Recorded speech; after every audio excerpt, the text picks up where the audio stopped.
रूप संयमात् तद्ग्राह्य शक्ति स्तंभे चक्षुः प्रकाशा असंप्रयोगे अंतर्धानम।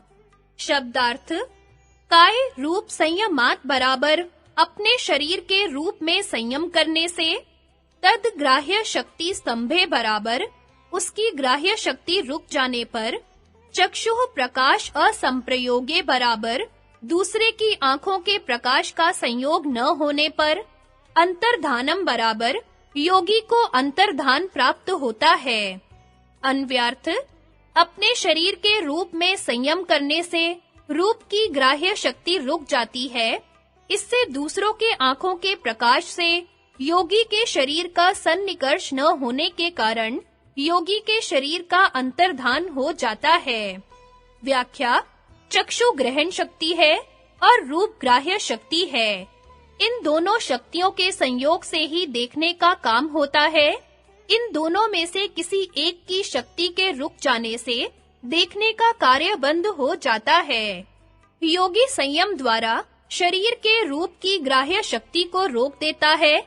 उस कारण चक्षु की ग्रहण शक्ति होते हुए भी दूसरे पुरुष उसके शरीर को नहीं देख सकते। यह उस योगी का अंतर्धान अर्थात छिप जाना है। इसी प्रकार शब्द, स्पर्श, रस और गंध में संयम करने से उसकी ग्राह्य शक्ति रुक जाती है और उनके वर्तमान रहते हुए भी वे अपने विषय करने वाली इंद्रियों से ग्रहण नहीं किए जा सकते।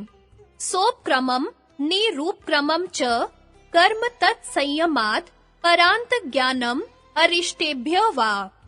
शब्दार्थ सोपक्रमम बराबर उपक्रम सहित अथवा आरंभ सहित, च निरूपक्रमम बराबर और उपक्रम रहित अथवा आरंभ रहित, कर्म बराबर कर्म होते हैं। तत्संयमात् बराबर उनमें संयम करने से, अपरांत ज्ञानम बराबर मृत्यु का ज्ञान होता है। अरिष्ठेभ्य व बराबर अथवा उल्टे चिन्हों से।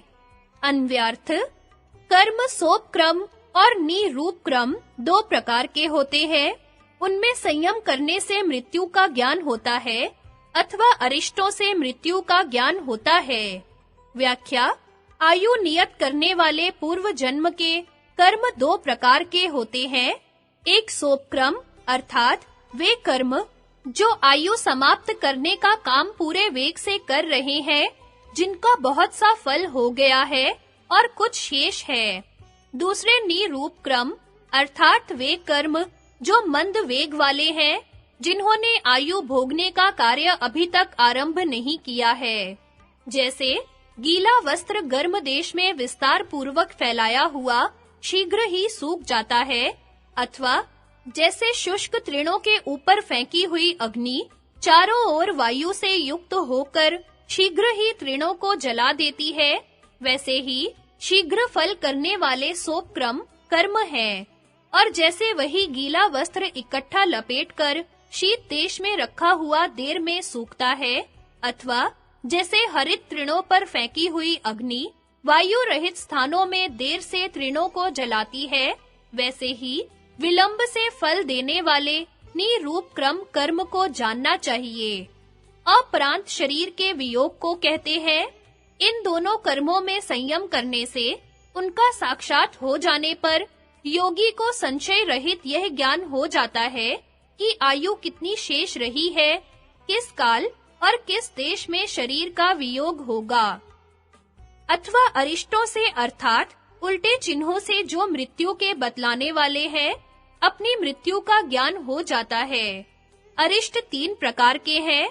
पहला आध्यात्मिक, अभ्यास होते हुए भी कानों को बंद करने पर अंदर की ध्वनि का न सुनाई देना, अथवा आंखों को हाथों से दबाने पर भी ज्योति के कनकों का न दिखलाई देना। दूसरा आधि भौतिक, मरे हुए पुरुषों का इस प्रकार दिखलाई देना मानो सामने खड़े हैं। तीसरा आधि दैविक, अकस्मात सिद्धों का दिखाई देना अथवा आकाश के नक्षत्र तारा आदि का उल्टा-पुल्टा दिखाई देना। इन अरिष्टों के देखने से मृत्यु के निकट होने का ज्ञान होता है। इसी प्रकार प्रकृति का बदल जाना अर्थात उदार का कृपण, और कृपण का उदार हो जाना इत्यादि तथा विपरीत ज्ञान का होना, जैसे धर्म को अधर्म, अधर्म को धर्म, मनुष्य लोक को स्वर्ग लोक और स्वर्ग लोक को मनुष्य लोक समझना इत्यादि भी अरिष्ट अर्थात सन्निहित मरण के चिन्ह हैं। पहला संयम द्वारा मृत्यु का ज्ञान तो केवल योगियों को ही होता है, दूसरा अरिष्टों द्वारा योगियों और साधारण मनुष्यों को भी होता है। मृत्यु के जानने के प्रसंग में अरिष्टों का भी वर्णन कर दिया है। इन अरिष्टों से भी अयोगियों को साधारण रीति से और संशयात्मक ज्ञान होता है। योगियों को संशय रहित प्रत्यक्ष के तुल्य देश और काल सहित मृत्यु का ज्ञान होता है। संगति पूर्वोक्त परिकर्म अर्थात चित्त शुद्धि से हुई सिद्धियों को बतलाते हैं। मैत्री आदिषु बलानी, शब्दार्थ मैत्री आदिषु बराबर मैत्री आदि में, बलानी बराबर मैत्री आदि बल प्राप्त होते हैं। अन्वयार्थ मैत्री आदि में संयम करने से मैत्री आदि बल प्राप्त होता है। व्याख्या मैत्री, करुणा, मुदिता, उपेक्षा ये चार भावनाएं बतलाई गई हैं।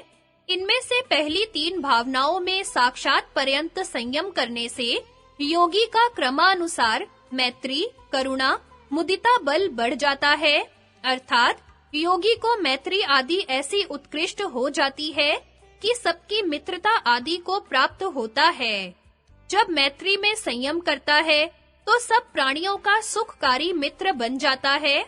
करुणा में संयम करने से दुखियों के दुख दूर करने की शक्ति आ जाती है। मुदिता में संयम करने से पक्षपाती नहीं होता। चौथा, उपेक्षा अर्थात उदासीनता अभावात्मक पदार्थ है, इस कारण वह संयम का विषय नहीं बन सकता। बलेषु हस्ति बलादीनी, शब्दार्थ बलेषु बराबर बलों में, हस्ति बल आदीनी बराबर हाथी आदि के बल प्राप्त होते हैं। अन्वयार्थ हाथी आदि के बलों में संयम करने से हाथी आदि के बल प्राप्त होते हैं।